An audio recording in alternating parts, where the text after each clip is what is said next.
ನಿಮ್ಮ NEET exam ನ application ಮುಂದಿನ ಒಂದು 4 to 5 days ಅಲ್ಲಿ ಹೆಚ್ಚು ಅಂತ ಹೇಳಿದ್ರೆ 10 days ಒಳಗಡೆ ಅಪ್ಲಿಕೇಶನ್ ಸ್ಟಾರ್ಟ್ ಆಗುತ್ತೆ.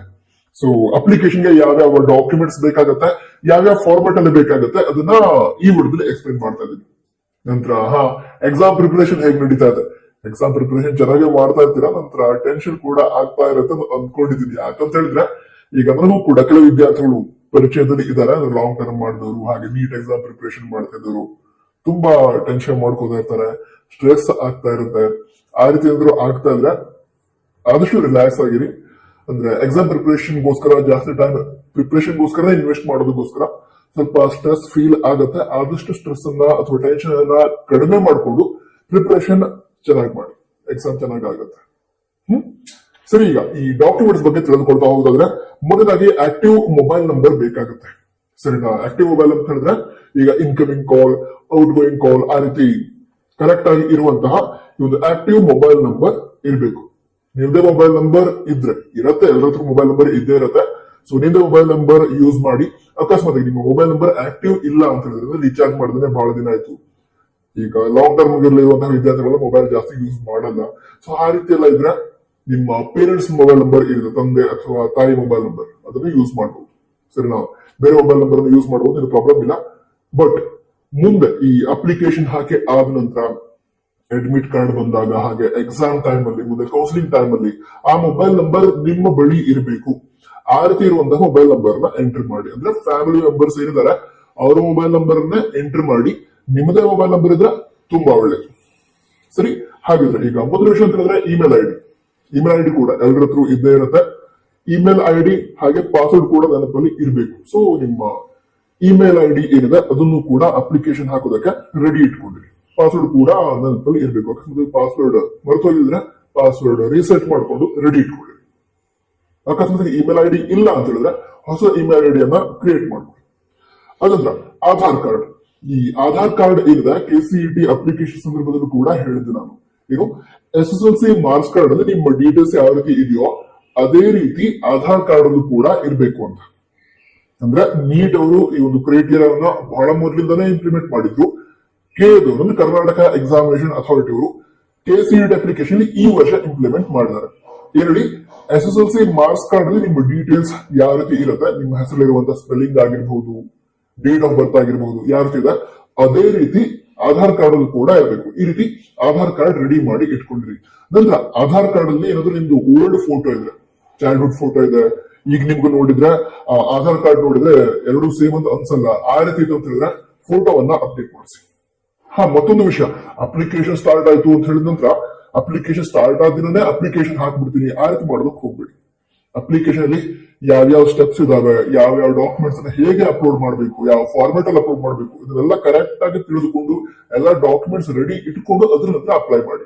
ಯಾಕಂತ ಹೇಳಿದ್ರೆ ಈ ನೀಟ್ ಅಪ್ಲಿಕೇಶನ್ ಗೆ ಸಂಬಂಧಿಸಿದ ಕರೆಕ್ಷನ್ ವಿಂಡೋ ಓಪನ್ ಮಾಡ್ತಾರೆ. ಅಂದ್ರೆ ಇದು ಮಿಸ್ಟೇಕ್ ಆಗಿದ್ರೆ ಕರೆಕ್ಟ್ ಮಾಡ್ಕೊಳ್ಳಿ ಅಂತ ಕರೆಕ್ಷನ್ ವಿಂಡೋ ಓಪನ್ ಮಾಡ್ತಾರೆ. ಬಟ್ ಎಲ್ಲಾ ಡೀಟೇಲ್ಸ್ ಅನ್ನ ಎಡಿಟ್ ಮಾಡೋದಕ್ಕೆ ಅವಕಾಶನೇ ಇರಲ್ಲ. ಕೆಲವು ಡೀಟೇಲ್ಸ್ ಅನ್ನು ಎಡಿಟ್ ಮಾಡಬಹುದು. ಅದಕ್ಕೋಸ್ಕರ ಅಪ್ಲಿಕೇಶನ್ ಅಲ್ಲಿ ಯಾವುದೇ ಮಿಸ್ಟೇಕ್ಸ್ ಇರಬಾರ್ದು, ಅಂದ್ರೆ ಎಡಿಟಿಂಗ್ ಅವಶ್ಯಕತೆ ಬರಬಾರ್ದು. ಆ ರೀತಿ ನೀವು ಅಪ್ಲಿಕೇಶನ್ ಅನ್ನ ಹಾಕ್ಬೇಕು. ಸರಿನಾ? ನಂತರ ಅಪ್ಲಿಕೇಶನ್ ಸ್ಟಾರ್ಟ್ ಆದ್ಮೇಲೆ ಕೂಡ ಯಾವ್ಯಾವ ಡೀಟೇಲ್ಸ್ ಯಾವ ರೀತಿ ಇರಬೇಕು, ಡಾಕ್ಯುಮೆಂಟ್ಸ್ ಯಾವ ರೀತಿ ಇರಬೇಕು ಅದ್ರೆಲ್ಲ ಕೂಡ ಇನ್ಫಾರ್ಮೇಶನ್ ಹೇಳ್ತೀವಿ. ಸಬ್ಸ್ಕ್ರೈಬ್ ಮಾಡಿ. ಓಕೆ, ಈಗ ಮುಂದಿನ ವಿಷಯ ಹೇಳೋದಂದ್ರೆ ಪಾಸ್ಪೋರ್ಟ್ ಸೈಜ್ ಫೋಟೋ ಬೇಕಾಗುತ್ತೆ. ರೀಸೆಂಟ್ ಪಾಸ್ಪೋರ್ಟ್ ಸೈಜ್ ಫೋಟೋ ಅಂದ್ರೆ ಇದೇ ವರ್ಷ ಕ್ಲಿಕ್ ಮಾಡಿದಂತಹ ಫೋಟೋ ಬೇಕು. ಅಂದ್ರೆ ಆ ಫೋಟೋದ ಬ್ಯಾಕ್ ಗ್ರೌಂಡ್ ವೈಟ್ ಇರಬೇಕು, ಆ ರೀತಿ ಫೋಟೋ ಬೇಕಾಗುತ್ತೆ. ನಂತರ ಆ ಫೋಟೋದಲ್ಲಿ ನಿಮ್ಮ ಫೇಸ್ ಕ್ಲಿಯರ್ ಆಗಿ ಕಾಣೋ ರೀತಿ ಇರಬೇಕು. ಅಂದ್ರೆ ನಿಮ್ಮ ಫೋರ್ ಹೆಡ್, ಫೇಸ್ ಕ್ಲಿಯರ್ ಆಗಿ ಕಾಣೋ ರೀತಿ ಇರಬೇಕು. ಅದೇ ರೀತಿ ಇಯರ್ಸ್ ಕೂಡ ಕ್ಲಿಯರ್ ಆಗಿ ಕಾಣೋ ರೀತಿ ಇರಬೇಕು. ಕ್ಯಾಪ್ ಅನ್ನ ಹಾಕೊಂಡು ಫೋಟೋ ತೆಗೆದಕ್ಕೆ ಹೋಗ್ಬೇಡಿ, ಯಾರು ತೆಗ್ಸಲ್ಲ, ಬಟ್ ಹೇಳ್ದೆ ಅಷ್ಟೇ. ಸರಿನಾ? ಸೊ ಈ ರೀತಿ ಫೋಟೋ ಇರಬೇಕು. ನಂತರ ಆ ಫೋಟೋ ಏನಿದೆ ಪಾಸ್ಪೋರ್ಟ್ ಸೈಜ್ ಫೋಟೋ, ಅದ್ರ ಮೇಲೆ date of taking the photograph ಅದನ್ನ ಮೆನ್ಷನ್ ಮಾಡಿರ್ಬೇಕು. ಅಂದ್ರೆ ಯಾವ ಡೇಟ್ಗೆ ಆ ಫೋಟೋವನ್ನ ಕ್ಲಿಕ್ ಮಾಡಲಾಗಿದೆ ಆ ಡೇಟ್ ಅನ್ನ ಮೆನ್ಷನ್ ಮಾಡಿರ್ಬೇಕು. ಅದರ ಜೊತೆಗೇನೆ ನಿಮ್ಮ ಹೆಸರು ಕೂಡ SSLC ಮಾರ್ಕ್ಸ್ ಕಾರ್ಡ್ ಹೆಸರಿದೆ ನಿಮ್ದು, ಆ ಹೆಸರನ್ನ ಈ ಫೋಟೋದಲ್ಲಿ ಮೆನ್ಷನ್ ಮಾಡಬೇಕು. ಅಂದ್ರೆ passport size photograph with white back ground, ಅದ್ರ ಮೇಲೆ date of taking the photograph ಅಂದ್ರೆ ಫೋಟೋ ಕ್ಲಿಕ್ ಮಾಡಿದಂತಹ ಡೇಟ್. ಕೆಲವು ವಿದ್ಯಾರ್ಥಿಗಳು ಡೇಟ್ ಆಫ್ ಬರ್ತ್ ಅನ್ನ ಎಂಟರ್ ಮಾಡ್ತಾರೆ. ಡೇಟ್ ಆಫ್ ಬರ್ತ್ ಅಲ್ಲ, ಯಾವ ಡೇಟ್ಗೆ ಫೋಟೋನ ಕ್ಲಿಕ್ ಮಾಡಿದ್ರೆ ಆ ಡೇಟ್ ಹಾಗೆ ನಿಮ್ಮ ಹೆಸರು ಮೆನ್ಷನ್ ಆಗಿರ್ಬೇಕು. ಆ ರೀತಿ ಫೋಟೋನ ರೆಡಿ ಮಾಡ್ಕೊಳ್ಳಿ.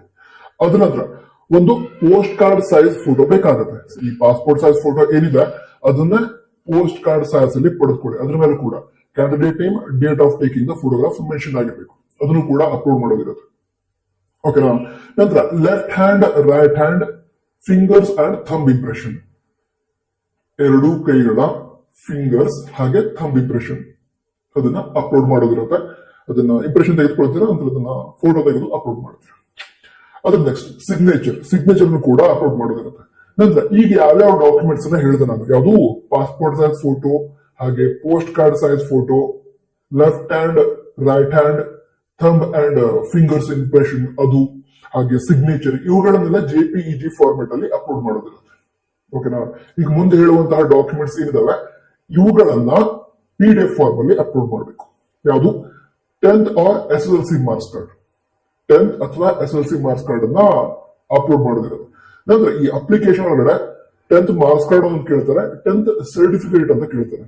ಈಗ ಕೆಲವು ಸ್ಟೇಟ್ ಗಳು ಏನ್ ಮಾಡ್ತಾರೆ ಅಂತಂದ್ರೆ 10th ಸರ್ಟಿಫಿಕೇಟ್ಸ್ ಅಂತಲೂ ಕೂಡ ಕೊಡ್ತಾರೆ, 10th ಮಾರ್ಕ್ಸ್ ಕಾರ್ಡ್ ಬೇರೆ ಇರುತ್ತೆ, ಎರಡು ಬೇರೆ ಬೇರೆ ಇರುತ್ತೆ. ಬಟ್ ಕರ್ನಾಟಕ ರಾಜ್ಯದಲ್ಲಿ ಆ ರೀತಿ ಇಲ್ಲ. ಹಾಗಿದ್ದಾಗ 10th ಮಾರ್ಕ್ಸ್ ಕಾರ್ಡ್ ಅದು ಕೂಡ ಮಾರ್ಕ್ಸ್ ಕಾರ್ಡ್ ಅನ್ನ ಅಪ್ಲೋಡ್ ಮಾಡ್ತೀರಾ. 10th ಸರ್ಟಿಫಿಕೇಟ್ಸ್ ಅಂತ ಏನಿದೆ ಅಲ್ಲಿ ಕೂಡ SSLC ಮಾರ್ಕ್ಸ್ ಕಾರ್ಡ್ ಅನ್ನ ಅಪ್ಲೋಡ್ ಮಾಡ್ತೀರಾ. ಓಕೆ. ಅದ್ರ ನಂತರ ಮತ್ತೇನು ಬೇಕು ಅಂತ ನಿಮಗೆ ಹೇಳೋದಾದ್ರೆ ಕ್ಯಾಟಗರಿ ಸರ್ಟಿಫಿಕೇಟ್. ನೀವೀಗ SC, ST, OBC, general merit ಆಗಿದ್ರೆ ಅದರಲ್ಲೂ ಕೂಡ ನಿಮಗೆ EWS ಅನ್ನೋ ಸರ್ಟಿಫಿಕೇಟ್ ಸಿಗೋದಿದ್ರೆ, ಅಂದ್ರೆ ಎಕನಾಮಿಕಲಿ ವೀಕರ್ ಸೆಕ್ಷನ್ ಅಂತ ಏನು ಸರ್ಟಿಫಿಕೇಟ್ ಸಿಗುತ್ತೆ, ಆ ಸರ್ಟಿಫಿಕೇಟ್ ನೀವು ಬಳಿ ಇದ್ರೆ ಅದನ್ನ ಯೂಸ್ ಮಾಡ್ಕೊಳ್ಳಿ ಅಪ್ಲಿಕೇಶನ್ ಹಾಕೋದಕ್ಕೆ. ಅದ್ರ ನಂತರ ಅಡ್ರೆಸ್ ಪ್ರೂಫ್ ಬೇಕಾಗುತ್ತೆ. ಈಗ ಆಧಾರ್ ಕಾರ್ಡ್ ಅನ್ನ ಏನು ಡೀಟೇಲ್ಸ್ ಎಂಟರ್ ಮಾಡ್ತೀರಾ, ಅದೇ ಆಧಾರ್ ಕಾರ್ಡ್ ಅನ್ನ PDF ಫಾರ್ಮ್ ಅಲ್ಲಿ ಅಪ್ಲೋಡ್ ಮಾಡಬಹುದು. ಇಲ್ಲದ್ರೆ ಈಗ driving licence, pan card, voter ID ಅದನ್ನು ನೀವು ಯೂಸ್ ಮಾಡ್ಕೋಬಹುದು ಈ ಅಡ್ರೆಸ್ ಪ್ರೂಫ್ಗೋಸ್ಕರ. ನಂತರ ಅಪ್ಲಿಕೇಶನ್ ಹಾಕಿದ ನಂತರ ಈ ಅಪ್ಲಿಕೇಶನ್ ಪ್ರಿಂಟ್ ಔಟ್ ತೆಗೆದುಕೊಳ್ಬೇಕಾದ್ರೆ ತೆಗೆದುಕೊಳ್ಳಿ. ನಂತರ PWBD ಸರ್ಟಿಫಿಕೇಟ್ ಯಾರಿಗೆ ಅಪ್ಲೈ ಆಗುತ್ತೆ ಅವರಿಗೆ. ಸೊ PWBD ಸರ್ಟಿಫಿಕೇಟ್ ನೀವು ಬಳಿ ಇದ್ರೆ ಅದನ್ನು ಕೂಡ ಅಪ್ಲಿಕೇಶನ್ ಹಾಕೋದಕ್ಕೆ ನೀವು ಯೂಸ್ ಮಾಡ್ಕೊಳ್ಳಿ. ಓಕೆ. ಅದೇ ಅಪ್ಲಿಕೇಶನ್ ಹಾಕಿದ ನಂತರ ಅಪ್ಲಿಕೇಶನ್ ಪ್ರಿಂಟ್ ಔಟ್ ತೆಗೆದುಕೊಳ್ತೀರಾ. ನಂತರ ಅಪ್ಲಿಕೇಶನ್ ಫೀಸ್ ಅನ್ನು ಪೇ ಮಾಡಿದ್ರೆ ಅದರ ಪ್ರಿಂಟ್ ಔಟ್ ಕೂಡ ತೆಗೆದುಕೊಂಡಿರಿ. ನಂತರ ಕನ್ಫರ್ಮೇಶನ್ ಪೇಜ್, ಸೊ ಅದನ್ನು ಕೂಡ ಡೌನ್ಲೋಡ್ ಮಾಡಿ ಪ್ರಿಂಟ್ ಔಟ್ ತೆಗೆದು ಇಟ್ಕೊಂಡಿರ್ತೀರಾ. ನಂತರ ಇದಿಷ್ಟು ವಿಷಯ ಆಗಿತ್ತು. ಮುಂದಿನ ವಿಡಿಯೋದಲ್ಲಿ ಸಿಗೋಣ. ನಮ್ಮ ವಾಟ್ಸ್ಆಪ್ ಚಾನಲ್